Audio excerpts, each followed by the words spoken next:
Oi pessoal, tudo bem com vocês? Eu sou a Manu e vim aqui contar o meu testemunho sobre o 2024 e para vocês entenderem também um pouco de eu não ter sido tão constante aqui no canal. E gente, vamos começar aqui desde 2022, que foi um ano muito difícil para mim. Para quem não sabe o que aconteceu, eu vou deixar o link aqui nos cards que eu conto o meu testemunho sobre 2000 e eu contei meu testemunho inteiro naquele vídeo. E aí, desde esse ano, eu comecei a entregar o meu ano para Jesus e poder viver com ele de forma verdadeira. Em 2023 foi um ano que eu estive muito conectada com Deus. Foi o meu ano, assim, de mais intimidade com Deus. Só que aí, gente, eu tive um ato de desobediência ao Senhor. E eu arquei muito com as consequências dessa desobediência. Porque, como eu disse pra vocês, eu comecei a ter uma inconstância bíblica. Eu comecei a não conseguir fazer o meu devocional todos os dias por conta da procrastinação. E a procrastinação estava acontecendo todos os dias na minha vida. Isso não estava sendo algo legal porque estava não me afastando de Deus, mas eu estava me contentando com o pouco que eu conheço de Deus, né? Porque o conhecimento que nós temos sobre Deus é muito pequeno. E eu não estava lendo a Bíblia todos os dias. E isso estava me fazendo muito mal. E aí, na virada de 2023 para 2024, eu fui pra igreja, né? E aí, eu entreguei, né? Eu orei aquele momento ali com Deus. Só que eu já tava vivendo essa inconstância antes. E, como eu disse, na virada de 2022 para 2023, eu fiz meu primeiro devocional do ano, entregando a minha vida de devocional a Deus. E, naquele ano, eu procrastinei isso. Na hora que eu cheguei em casa, meu pai perguntou se eu queria ir pra casa do amigo dele com ele. E eu sabia que eu deveria ficar em casa lendo a Bíblia pra poder entregar a minha vida de devocional a Deus. Só que eu falei, quero ir, porque eu tô com fome. E eu levo a minha Bíblia e faço meu devocional lá. Aí eu levei a minha Bíblia, comi e tudo mais, fiquei lá e aqui no meu condomínio, então, tranquilo. Aí, lá, eu tava com o meu irmão, com o amigo do meu irmão, aí a gente tava conversando. E aí eu falei assim, gente, eu tenho que fazer meu devocional. Aí eu fui pra sala, aí eu fiquei mexendo no meu celular. Então, ano passado, no primeiro dia do ano, eu falei com Deus, porque eu negociei o meu tempo com ele no meu primeiro dia do ano. E eu lembro que eu não fiz meu devocional naquele dia, eu não entreguei o meu devocional a Deus no primeiro dia do ano. E aí, gente, daí foi só ladeira abaixo. E aí eu comecei a viver uma grande inconstância com Deus. E eu sabia que isso estava errado. Eu sabia. Então eu conseguia fazer meu devocional por um mês, aí depois eu parava. Fazia por 5 dias, parava. Aí ficava 3 dias sem fazer. Aí fazia 6. Aí fazia 2 dias. Aí ficava 10 dias sem ler a Bíblia. Então, eu tava vivendo ali um momento de inconstância com Deus. Eu não tava me dedicando de verdade àquilo. E eu comecei a perceber também que a antiga eu tava voltando aos poucos. Porque, enfim, eu tava sentindo isso. Não tem uma explicação. Porque eu não tava firmando a minha identidade ali na Bíblia. Eu não estava vivendo aquilo, tipo, a Bíblia, sabe? Eu tava tendo as minhas práticas, eu tava ali vivendo. E quando eu estava lendo a Bíblia, eu sentia Jesus comigo. E todas as vezes que eu li a Bíblia, mesmo com tanta inconstância, Deus, ele continuava falando comigo. Então, podia ser, sei lá, 3 dias sem ler a Bíblia. Aí eu li a Bíblia em um dia. E nesse dia que eu li a Bíblia, Deus falava comigo. E eu comecei a perceber que, mesmo com tantas vezes que eu tava negociando meu tempo com ele, ele falava comigo. E, pra quem não sabe, a minha melhor amiga mudou de escola e o meu melhor amigo se mudou. E ele também era da mesma escola que eu. E ele acabou o ensino médio e aí ele se mudou. Então, como eles dois são os meus melhores amigos, eu comecei a me sentir muito sozinha na escola. E não só na escola, em outros lugares. Só que essa solidão que eu tava sentindo não tinha um porquê, porque eu sou cercada de pessoas incríveis, sabe?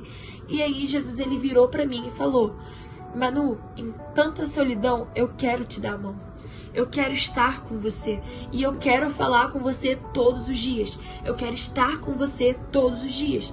E eu escrevi até um poema sobre isso. E aí eu comecei a viver aquilo. Comecei a ler a Bíblia, comecei a querer mais constância com Deus. Eu estava vivendo meu discipulado. Só que, de repente, eu caía. Eu não conseguia manter isso com Deus.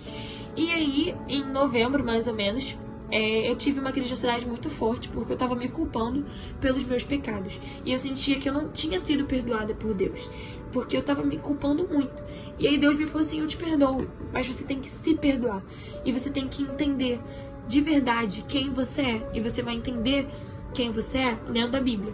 E aí, desse dia assim, que eu tava tendo uma crise de ansiedade, eu não fui pra escola, a minha mãe falou assim: filha, lê a Bíblia, não fica o dia inteiro no celular. E a minha Dinda ia chegar lá em casa depois pra ela passar o dia comigo. E aí, eu abri a minha Bíblia e comecei a ler. E eu decidi que iria ler 1 Samuel. E aí eu comecei a ler 1 Samuel. E a história de Samuel me constrangeu tanto, porque ele foi escolhido desde o ventre da mãe dele. E ele foi cristão a vida inteira dele. E nessa época, Israel estava vivendo um grande... Deus não estava falando com Israel por muito tempo. E Deus falava somente com Samuel naquela época. E além da história de Ana ser uma história muito forte, onde Deus não deu para ela o que ela queria no tempo dela, deu no tempo dele. E essa história inteira me constrangeu de uma forma muito grande, principalmente pelo fato dele ter sido escolhido desde o ventre da mãe dele. E aí, nesse mesmo dia, eu tive célula, e na célula o assunto foi esse, culpa. E foi incrível, porque eu senti Deus falando comigo de uma forma ainda maior naquele dia. E aí aconteceu isso. Eu comecei a fazer meu devocional todos os dias. Eu devo ter falhado algumas vezes, mas sempre que eu percebia que eu falhava, eu pedia perdão a Deus, porque eu não queria mais viver aquilo, aquela inconstância que eu tava vivendo. E eu não conseguia gravar vídeo pra vocês, porque eu não sentia verdade naquilo, sabe? Eu fazia o vídeo pra vocês quando eu fazia meu devocional. E ano passado, eu também, da mesma forma que eu procrastinava o meu tempo com Deus, eu também procrastinava o meu tempo de gravar vídeo no YouTube. E Deus, ele falou muito com isso comigo no ano passado. Tipo, pessoas também querem ouvir o que eu falo com você. E eu falei pra você fazer, e veio até aquele versículo na minha cabeça, ide por todo mundo e fazer discípulos. E eu faço isso aqui no YouTube, sabe? Eu quero falar de Jesus aqui no YouTube porque eu vejo o alcance que tem os vídeos do meu canal, sabe? E aí eu tava vivendo isso e Jesus, ele falou isso pra mim. E aí eu entreguei o meu ano de devocional esse ano pra Deus, e eu entreguei tudo na mão dele e consegui viver isso com ele. Esse ano eu tenho feito meu devocional todos os dias, sem procrastinação, porque a gente tem que entregar o nosso ano na mão de Deus. A gente tem que entregar as nossas metas na mão de Deus, e a gente tem que repreender a preguiça. E eu não tava repreendendo, eu tava deixando aquilo viver dentro de mim. E aí, esse é basicamente o meu testemunho sobre 2024, que foi um ano que eu me senti muito sozinha, que Deus falou que eu não preciso de nada, nem ninguém, eu só preciso dele. E também me ensinou muita coisa sobre a vida de devocional, que a vida deve ser devota a ele. E é muito maior do que isso, é muito maior do que qualquer outra coisa. E graças a Deus eu tenho uma família que me apoia em tudo. Então, quando eu não conseguia fazer meu devocional, eu contava com meus pais falavam, filha, vai fazer seu devocional, vai ler a Bíblia e tudo mais. E eles também me apoiam muito com o meu canal, então eles sempre falavam, filha, por que você não tá gravando vídeo no canal? E eu recebia tanta gente me perguntando por que fazer isso. E eu decidi voltar. E aos meus inscritos, que eu sei quem são vocês, muito obrigada por estarem aqui no canal. Ano passado foi um ano difícil pra mim, e vocês continuaram assistindo todos os meus vídeos, mesmo com a constância aqui no canal. Então, obrigada, eu amo vocês e fiquei muito feliz em saber disso. Esse ano, eu vou até mostrar aqui pra vocês no meu celular, que eu estou assim, com várias ideias de vídeos pra vocês. Eu estou com muitas ideias e acredito que... Olha aqui, minhas ideias. Tá cheio de ideia. E acredito que esse ano vai ser um ano muito grande aqui no canal. E que muitas pessoas vão ser alcançadas através do avivamento. Porque esse ano vai ser um ano de intimidade com o céu. E inclusive o tema da minha igreja esse ano é intimidade com o céu. Então, creio que será um ano do Senhor. Um beijão, até quinta.